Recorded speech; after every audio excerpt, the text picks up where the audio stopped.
Hello, amazing people. Welcome back to another episode of Building Your Health Esteem. I'm your host, Jerome Craig, and today's episode is titled Thousands of Gallons a Day.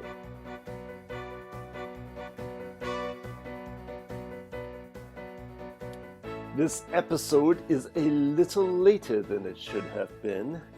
My computer had to go to the shop the other day, so I was without my computer a whole day. It was a little stressful, honestly. You know, a lot happens online in front of computers these days, and it really forced me to step away and to take a breath and just realize that I'd be okay. You know, I don't need to see my emails. I do not need to create content. I do not need to do all these things. And just breathe. Now, some of you may be saying, well, you have a phone, right? Well, I don't actually check email on phones, and I haven't done that in years, and I suggest you try it. It's liberating.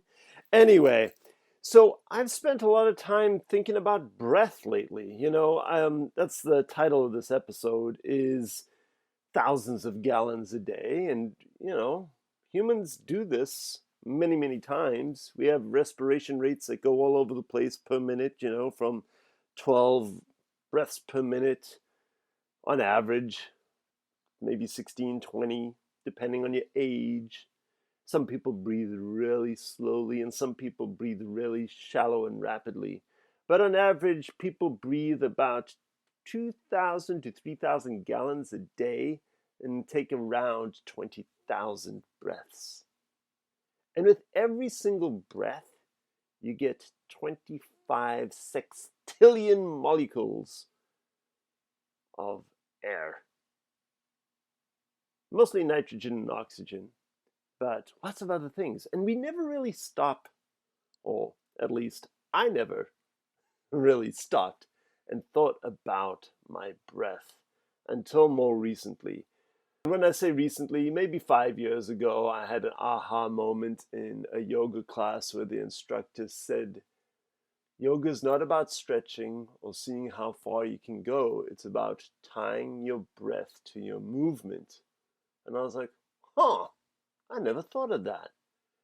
But becoming super aware of the inhale and exhale was one of the most challenging things that I dealt with in yoga class.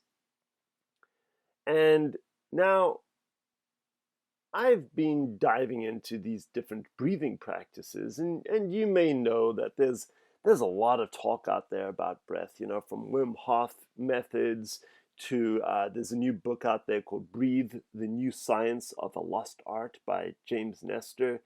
Fascinating interviews that I've heard on different podcasts with him.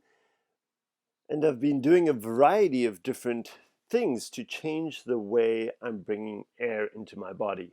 And one of those things is that I tape my mouth at night when I'm sleeping. And, you know, mouth taping's a thing.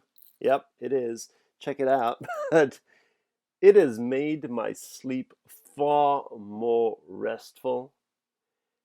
I don't wake up with a parched mouth feeling like I have to drink water in the middle of the night because my mouth flapped open and I sucked a bunch of air through my mouth for hours on end.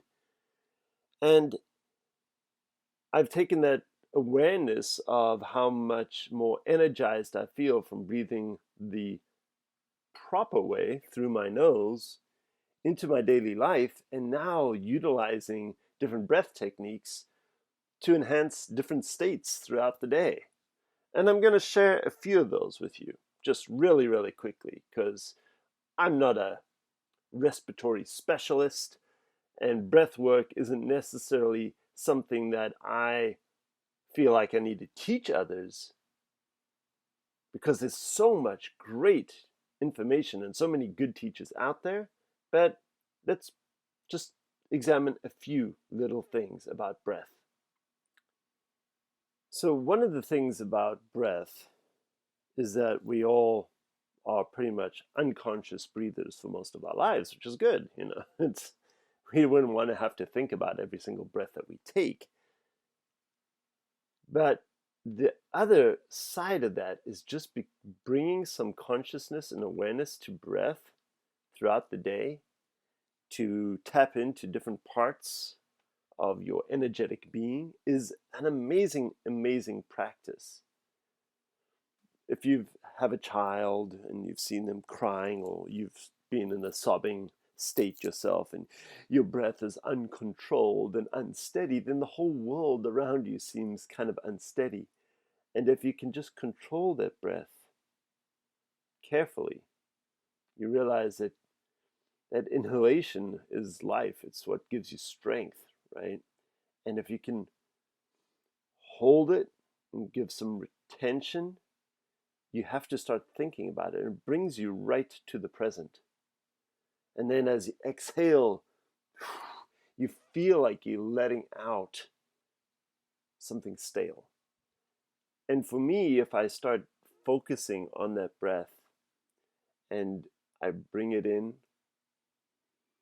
hold it, and let it go, and start getting into rhythm and thinking about that, working on some timing practices, I can completely alter my state.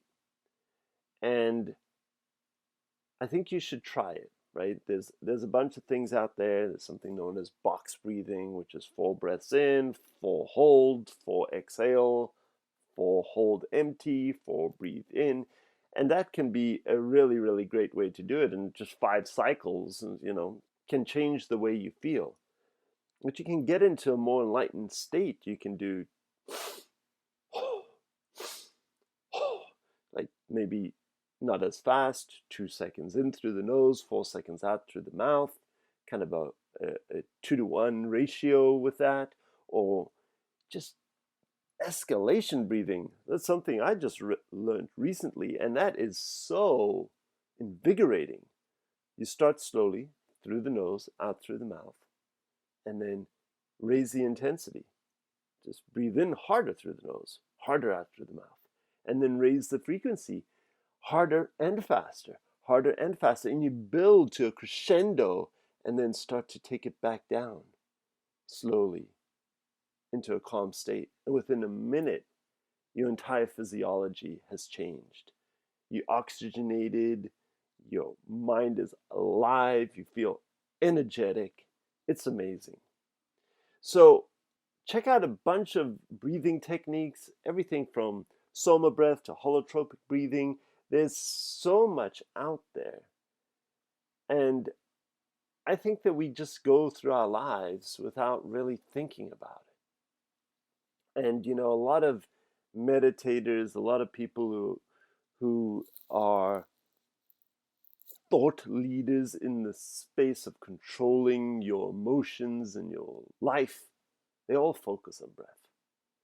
And Lao Tzu has famously made some comments about depression and anxiety. And he said, if you are depressed, you're living in the past. And if you are anxious, you're living in the future.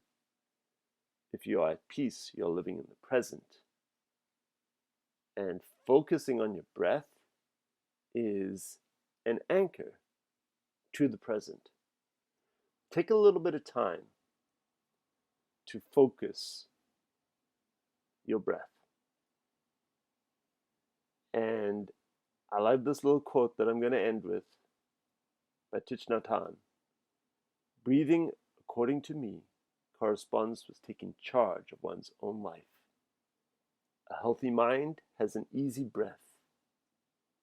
Breath is a bridge which connects life to consciousness, which unites your body to your thoughts.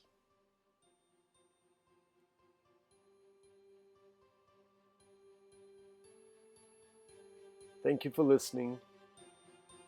Please don't forget to subscribe. Changes are coming soon.